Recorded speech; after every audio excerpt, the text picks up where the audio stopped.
السلام علیکم ویورز، میرا نام عطاء الرحمن اور آپ دیکھ رہے ہیں عطا بخاری یوٹیوب چینل۔ قرآن کریم کی مسلسل ایکسپوزیشن کے سلسلہ میں آج ہم سورہ النساء کی آیت نمبر 60 کی ایکسپوزیشن کریں گے۔ اس آیت میں ان لوگوں کی بات کی جا رہی ہے جو اس زوم میں مبتلا ہیں، یہ دعویٰ کرتے ہیں کہ ہم مومن ہیں، لیکن فیصلہ طاغوتی قوتوں سے لیتے ہیں۔ ہم نے آپ کو بتایا تھا کہ طاغوتی قوتیں کون سی ہوتی ہیں۔ طاغوت قرآن کس کو بولتے ہیں؟ ہر وہ قوت جو اللہ کے قانون یا نظام کے خلاف کمر بستہ ہوتی ہے، وہ کسی قوم کے لیڈرز ہوں، سیاسی ہوں یا مذہبی ہوں، انہوں نے قوت اقتدار حاصل کر رکھی ہو، وہ طاغوت کہلائیں گے۔ عام طور پر تراجم آپ دیکھیں تو ان میں طاغوت کا ترجمہ شیطان کیا ہوا، جبکہ شیطان کو اللہ نے قرآن میں علیحدہ بیان کیا ہے، تو اس سے مفہوم سمجھ نہیں آتا۔ قرآن جو کچھ کہنا چاہتا ہے وہ پھر اس کے اندر یوں کہہ لیں کہ یہ جو معنوں کی تبدیلی ہے وہ بات کو صحیح سمجھنے نہیں دیتی۔ طاغوت کو سمجھیں کہ یہ وہ سرکش قوت ہوتی ہے جو اللہ کے قانون یا نظام کے خلاف کمر بستہ ہوتی ہے اور لوگوں کو اس نے اپنے پیچھے لگایا ہوتا ہے، ایک ہجوم کو، اور اپنی بہت بڑی قوت، طاقت، اقتدار حاصل کر رکھا ہوتا ہے۔ قرآن اس کو طاغوت بولتا ہے، وہ سیاسی لیڈرز ہوں یا مذہبی پیشوا ہوں، یہ چیز ذہن میں رکھیں آپ۔ تو شروع کرتے ہیں۔ کیا یہ رہا ہے رسول سے مخاطب ہو کر، کیا یہ رہا ہے الم ترى، متوجہ کرنے کے لیے انداز یہ آتا ہے قرآن کا، بڑا اثر انگیز یہ انداز ہے۔ الم ترى، اے رسول کیا تو نے نہیں دیکھا؟ اور ظاہر ہے یہ چیز آج ہمیں اٹینٹیو کرنے کے لیے ہے کہ ہم متوجہ ہوں کہ کہا کیا جا رہا ہے۔ اے رسول کیا تو نے نہیں دیکھا؟ کیا آگے بتا رہا ہے، کن لوگوں کی طرف نہیں دیکھا؟ اب آگے بتا رہا ہے الی الذین یزعمون، یہ اسی سے زوم ہے، کہتے ہیں نا وہ بڑا زوم میں مبتلا ہے، بڑا زوم ہے اس کو، یہ یزعمون، یہ اسی سے زوم ہے۔ ان لوگوں کی طرف جو دعویٰ کرتے ہیں، جو اس زوم میں پھرتے ہیں، بڑا زوم ہے ان کو۔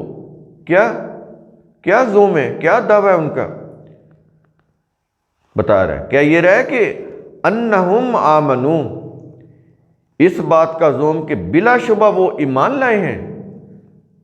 یہ ہماری بات ہو رہی ہے۔ اب ہمارے سے پہلے جو لوگ تھے اس زوم میں وہ تو چلے گئے، آج تو ہم اس قرآن کے مخاطب ہیں نا، ہمارے سامنے قرآن پڑا ہوا ہے، آج یہ ہمیں کہہ رہا ہے، کہتا ہے اس بات سے کہ بلا شبہ وہ ایمان لائے۔ ہمارا دعویٰ ہے نا کہ ہم ایمان لے آئے، کس کے اوپر؟ اللہ پر، اللہ کی کتاب پر۔ لیکن ہمیں فتویٰ لینا ہو تو کس کے پاس جاتے ہیں؟ مذہبی پیشواؤں کے پاس، مفتی صاحب کے پاس۔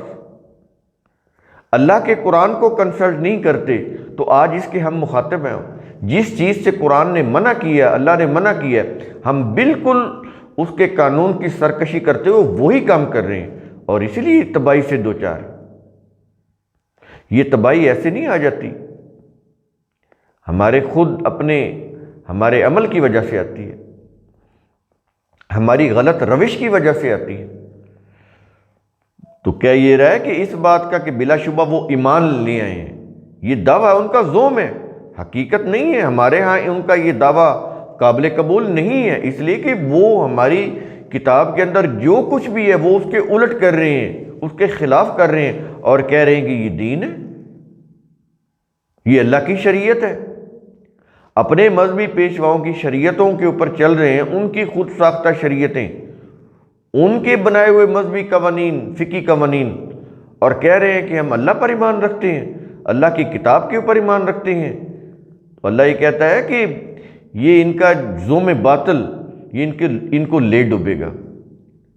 کہتا دیکھو تو صحیح کس طرح سے یہ دھڑلے کے ساتھ دعویٰ کرتے ہیں کہ ہم اللہ اور اس کی کتاب پر ایمان رکھتے ہیں، اللہ کے قانون پر ایمان رکھتے ہیں، حالت ان کی یہ ہے کہ یہ اپنی خود ساختہ شریعتوں، مسالک، فقہوں کے اوپر چل رہے ہیں۔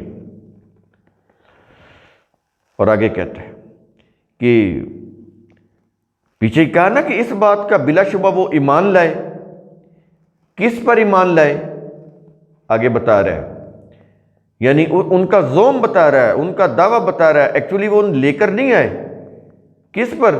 کہتا ہے بما انزل الیک، اس پر جو تیری طرف نازل کیا گیا۔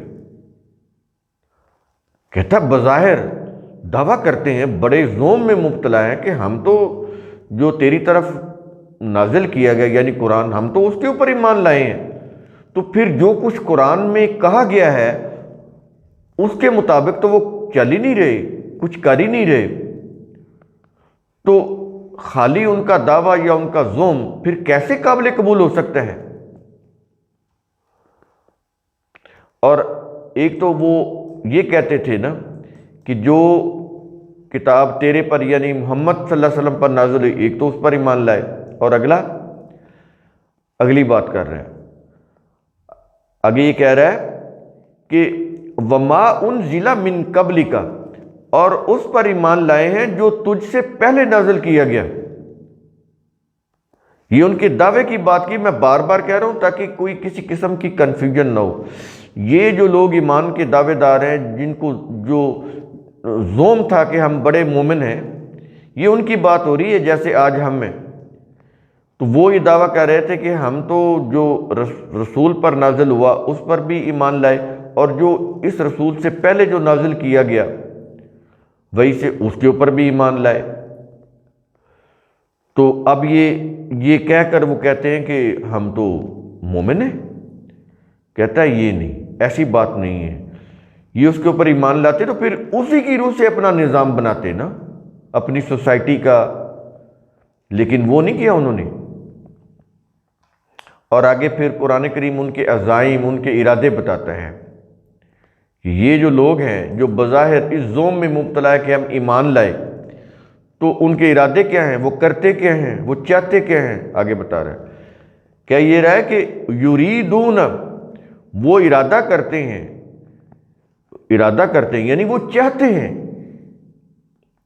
وہ قرآن اور سابقہ وحی پر ایمان لانے کے دعویٰ کے باوجود چاہتے ہیں۔ کیا چاہتے ہیں؟ یعنی ایک طرف کہتے ہیں ہم قرآن پر سابقہ وحی پر ایمان لائے، اس کے وہ دعوے دار ہیں، اور دوسری طرف وہ کہتے ہیں وہ چاہتے ہیں۔ کیا چاہتے ہیں آگے بتا رہے ہیں۔ کیا یہ رہا ہے اَن یتحاکموا الی الطاغوت، کہ وہ فیصلہ طاغوت کی طرف لے جائیں، وہ یہ چاہتے ہیں، یعنی جو قانون، جو ضابطہ ہدایت، ضابطہ قانون قرآن کے اندر ہے اس کی روح سے فیصلہ نہ کریں یا اس کی روح سے فیصلہ نہ کروائیں، بلکہ جو طاغوت ہے، میں نے بتایا طاغوت کیا ہوتا ہے، اللہ کے مقابل جو سرکش قوتیں ہیں ان سے وہ فیصلہ کرائیں، وہ سیاسی لیڈروں یا مذہبی پیشوا، ان کے پاس وہ اپنے امور کا فیصلہ لے جائیں، ان سے کروائیں۔ وہ اپنے ہر معاملے کا فیصلہ انسانوں کے بنائے ہوئے سیاسی و مذہبی قوانین کی روح سے اپنے اپنے حکمران یا مذہبی پیشواؤں سے کرائیں، یہ چاہتے ہیں وہ۔ بظاہر کہتے ہیں ہم قرآن پر ایمان لائے، قرآن سے پہلے جو کچھ نازل ہوا اس کے اوپر بھی ایمان لائے، لیکن حالت ان کی یہ ہے ان کا اصل روپ۔ تو کہتا ہے دیکھنا کہیں دھوکہ نہ کھا جانا،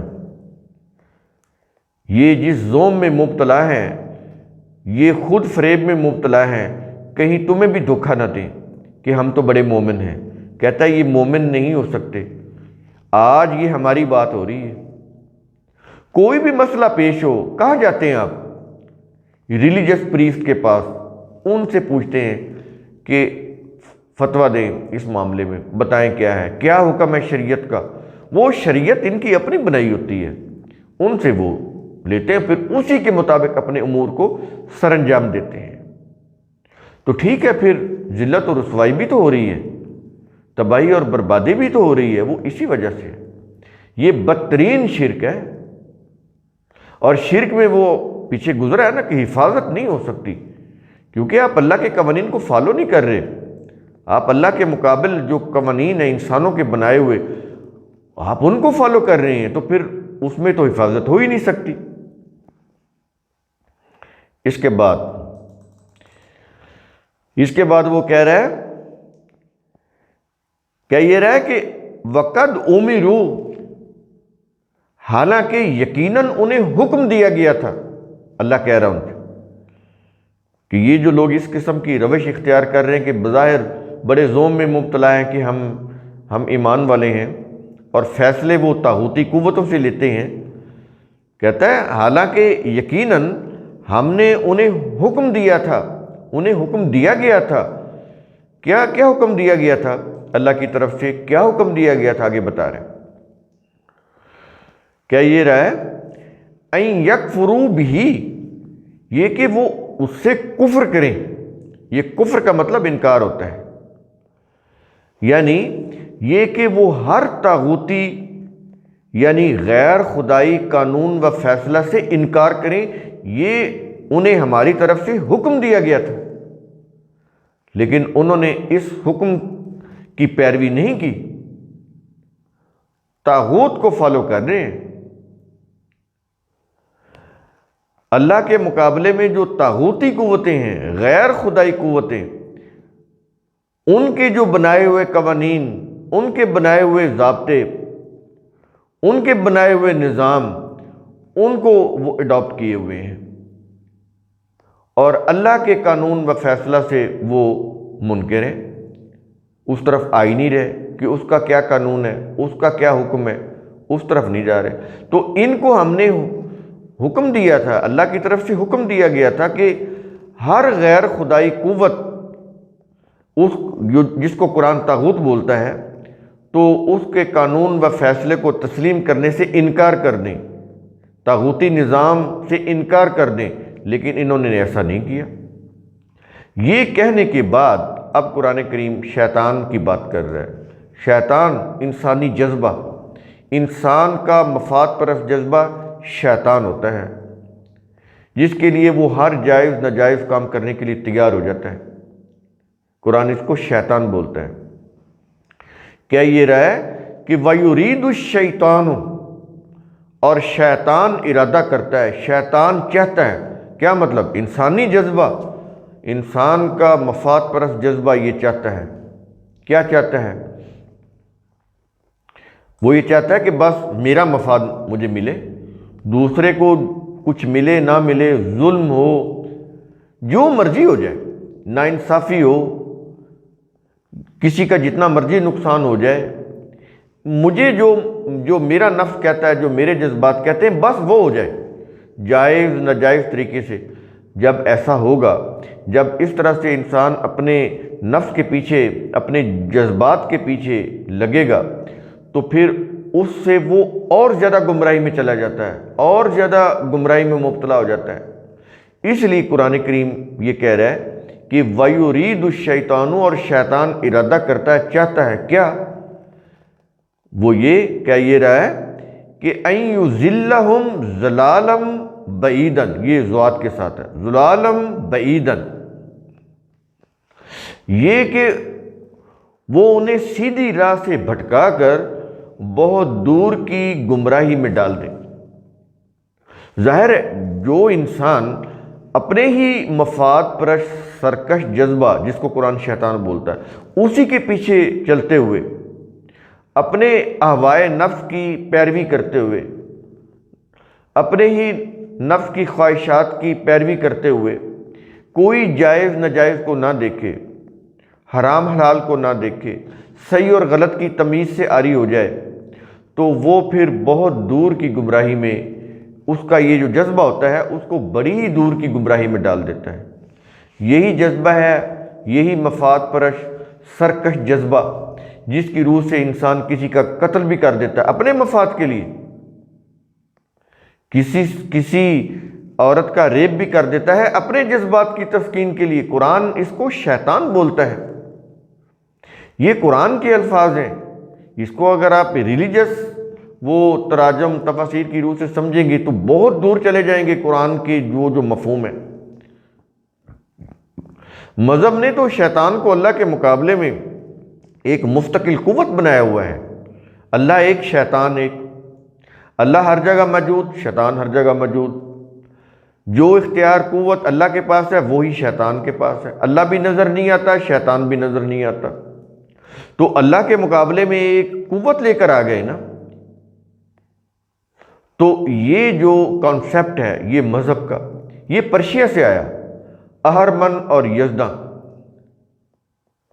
یعنی ایک جو اچھائی کی قوت اور ایک برائی کی قوت، یہ وہیں سے یہ آ رہا ہے، اہرمن اور یزداں۔ تو یہ چیز ہے، اس کو شیطان کو اللہ کے مقابلے میں مستقل ایک وہ بنا دیا انہوں نے قوت۔